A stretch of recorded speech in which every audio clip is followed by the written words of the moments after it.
they're trying to make it work because he is important to the team, I'm sure, and everything like that. And I think at some point, there's at least to some extent, they felt like he was a friend and a member of their like locker room family. But when you put yourself up on a pedestal above everyone else, it's hard not to feel betrayed at this point. Another development is that he wasn't voted as an All-Pro, even though he had statistically an amazing season. Yeah, that kind of surprised me, just because I think they voted that. Most of them voted that before. I think I saw Peter King or someone like withdrew their vote. Right. I thought he would at least be on the second team even before that. I think people were just so angry, and I mean, I wonder how much that affects things, because basically how everybody is reacting to it. I wonder if that's going to determine what happens next. But still, I can't see a scenario where he comes back at this point. I think that stupid video with James Harrison did a lot of damage. Well, on top of just not playing the game, but wow. Yeah, I don't know. I mean, I'm still on the other side of things. I still think that somehow they're going to make it work if they really truly feel like he's a fan, like a member of the family.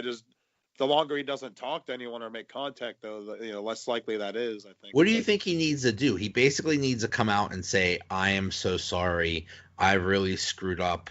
Yeah, Please forgive me," or something like that. Yeah, like you said, he definitely has to take ownership of it. Imagine a scenario where the Browns beat the Ravens. Oh yeah, and it was just up to the Steelers beating the Bengals, but they didn't beat them because Antonio Brown wasn't there. Yeah, it's crazy. It could have happened. That would have been they very nearly lost that game. Which shouldn't have been that close in the first place. That's a whole other story, though. But it was another thing too. Where it sounded like, I don't know. There's different reports where it sounded like Tomlin was going to actually let him play, but it sounded like the team was going to revolt if they did, and he was going to lose the locker room. Which I heard there would have been a mutiny or something like that. Yeah, that's what I just saw more recently too. Like, and that it was somehow confirmed or whatever that might have been what he was thinking or whatever. So I don't know if. Yeah, I mean, how much did Tomlin? I mean, I think, Tomlin, just like any manager of anything, treats people, differently. You don't treat everybody the same. People have different personalities, things like that. And I think he just assumed that Antonio Brown would act like an adult. And yeah, in theory, that's great, but it seems like these younger generations of players, there's a big majority of them that grew up kind of given everything spoiled, probably passed through classes and things like that, given everything they wanted, and it's like they really need someone to humble them and hope. Sometimes coaches could do that, but that's not really like Tomlin's personality. He's really just like a laid back guy that, in theory, it's nice. Yeah, you want to treat adults should act like adults, but sometimes you're also it's not your fault, but you're creating them. You're letting the monster be created. Well, here's the thing. Let's say he was a crazy disciplinarian, strict with him. How do you think Antonio Brown would have handled that? He would have shut down. He would have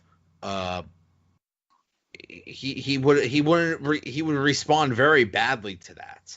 So maybe I don't know if we know that though, just because if you nip it in the butt early on, maybe it doesn't get as out of control, and maybe he does get humbled. You know what I mean? Like his first year, he didn't do much. He had like 10 catches or 16 catches. He did have a nice catch in that playoff game off his helmet or whatever against the Ravens, but he didn't do much. So if you kind of keep him in that humble mode and don't let it get out of control, and he came in with Emmanuel Sanders, and then Bell came along, and these guys were all like superstars, real young. So I don't know if they all kind of fed off each other. You know what I mean? Like, Oh yeah. Just What were they called? Young Money yeah, Young Money Mafia or Crew something or like something that. like yeah, something. Yeah. Or that was Wallace too, was part of that. Right. So I don't know. I don't know if it's just the scenario with the people coming in, who he surrounds himself with, but definitely has gotten to almost. I said right now he's almost at Terrell Owens like level. This year he kind of went past just being slightly annoying occasionally to Well, kind of being an issue and a distraction. Divisive. Yeah, I think there's a lot of similarities to Terrell Owens, unfortunately, and I think there's also going to be a lot of similarities in their in their career, because I think Antonio Brown is just going to bounce from team to team because he could now if he ends up leaving. If they don't if he doesn't fix it and make it right, he could end up being just a money for hire type of wide receiver. And it's such a shame that maybe the greatest wide receiver in Steelers history is going to, instead of being beloved, be hated. Very close to being that way right now. He's definitely on the hated side. Yeah. So, oh man, crazy. And that's a shame too, because I don't think he's not necessarily a reason why they didn't make the playoffs. He's not a reason they've been losing. I know people have said that they haven't won with him. I mean, they won a lot of games. They haven't won playoff games with him. I don't think he's the reason because of that. But, if him getting out of control and everything like that with his ego, if that's kind of the locker room they want, it could be a problem for the future. It's his fault he can't play linebacker. If he played linebacker, maybe they would have won. Anyway, so stay tuned. That's right. I wonder how by the time next week, who knows? I wonder actually talk to someone in the organization.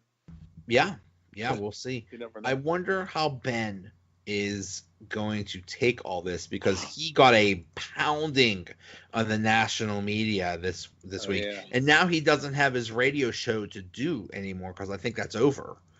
Yeah. So now he can't put out his message the way he wants. So not necessarily. They might do one more. I don't know if they have like exit interviews, and sometimes they ask players about. They might bring him back. They might have him back or something like that. Because make no mistake, Ben's I think whatever Ben does and says, like on those radio shows and stuff, is very calculated. I don't think he just says whatever he feels like. I think he says things for a reason. And I think I agree with that. I think it depends on what it is, though. Like, he's gonna kind of call out a player. That's calculated. I think there's other things that he just kind of blurts out. Like I've always said, he has honesty Tourette's, where he just like puts out his version of like what happened. Whether it's people might call it calling out. I don't know if it's necessarily calling out players, because he never blames anyone else for a loss. But if you ask about specific play, he has no problem telling people, like he ran the wrong route or something. Or I thought this was going to happen. I happen to think that I think it's very calculated. You might think he's just being honest. I think here's what I think. I think he's the one that leaked the whole thing in the first place. And then leaked the whole thing that he got into a fight, that Antonio Brown got into a fight with him. And then And he probably called them ahead of time and said, "Oh, by the way, when you ask me about this, I'm totally going to deny it, just FYI, or I'm going to totally deny anything that's happened, or With all the way with how much everyone likes to blame Ben for things, I can't imagine that being the case and it not actually being out there that it was him. You know what I mean? Like, they're already blaming him anyway, not necessarily quoting him, but if he was the one that did it, that would probably already be out there. I don't know. I mean, they like to blame him anyway. But another thing that I hear is basically, how is management handling this? Management and ownership. It's like, what's Rooney say about this? Why isn't Rooney saying something? Like, I happen to think he should say something, or maybe he's waiting to say something, or maybe he's. I think they're waiting to see what action they want to take, and once they talk to him before they say anything. But again, the longer it goes on, they're going to have to say something also. So There was a quote somebody from Chuck Noll that somebody used that basically he said something like, when there's big decisions or something and you have time, just let it sit. Just let things overreact. simmer down. Don't make knee-jerk reactions. So maybe they're just waiting for things to settle down. They typically, I think, follow that rule too. It seems like it. Then they're not an overreact. That's why they don't fire coaches and go through them all that much. And another thing is, someone said, well, in New England, Belichick is the coach and the GM, and here Tomlin's just a coach. He's not the GM. It's like, as far as I know, as far as I'm concerned, Colbert is just like a personnel guy. It's not like, I mean, maybe technically he's Tomlin's boss, but I don't think that's. I don't get that involved. Yeah. I think Tomlin has way more power than Colbert does. Way more. And I think, when the whole thing about, like how they pick players, I mean, basically it sounds like, like when they draft or whatever, or when they make any personal decisions, I think it's all like a committee approach. I don't think there's any one specific person. So I don't know. It's insane. Yeah, I mean, it's insane, and the way that people have been. I don't know. My point also is, if Antonio Brown went away, let's say he did get traded, is that the end of the drama? Is that it? I mean, who were the main causes of drama? There was Le'Veon Bell, Antonio Brown, Martavis Bryant, probably the main guys. Is that it? I think everybody else is a quote unquote good guy. Yeah, I mean, I don't think it doesn't seem like. I mean, we haven't really heard anything from anyone else. You never problems hear anything or being divas or exactly. You don't hear anything from anyone else. And furthermore, it seems like they've gone out of their way in the past couple years to make sure they get guys that are like high character guys, like James Conner and I hear Terrell Edmonds is a real good guy and stuff like that. It's like they want people that are, I think they're tired of this, this crap that Antonio Brown pulls or the crap that Le'Veon Bell pulls or whatever. They're just, it just needs to end. Yeah, it seems like they've maybe geared it more towards that. I don't know if they intentionally ignored it with other people or that's just how it played out. Because, I mean, I don't think really Bell was all that bad. I mean, he ended up being stupid with the whole, getting caught with the marijuana stuff. But, I don't think he's like, I don't know if he was as much of a diva. He just wants a lot of money. But well, there was that thing where before the playoff game last year, he didn't show up to the walkthrough. So that's not good either. He's done his share of not showing up to things too. Yeah, I mean, I think out of all of them, they're definitely the ones that were the worst. Yeah, but I don't know. Yeah, I don't know who would be left.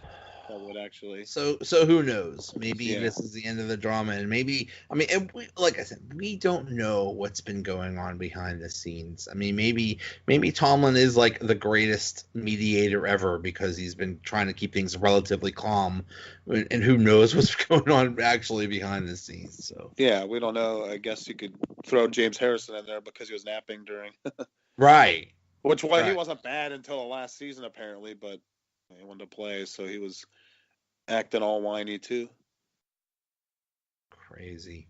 Yeah, it's weird how just again, I also don't like I think I've seen people say like 70. They don't really like Steelers aren't likable. 70% of them are jerks, and I'm like, let's kind of hold our horses here on that kind of stuff. I mean, that's kind of my point. They're might not mostly be, players today may be a little goofy and stuff, and not be like your old school 70s Steelers, but because of social media and things that rub people the wrong way. But I don't think most of them are like, divas like AB is and stuff like that. Yeah. I mean, I and don't think it's a majority.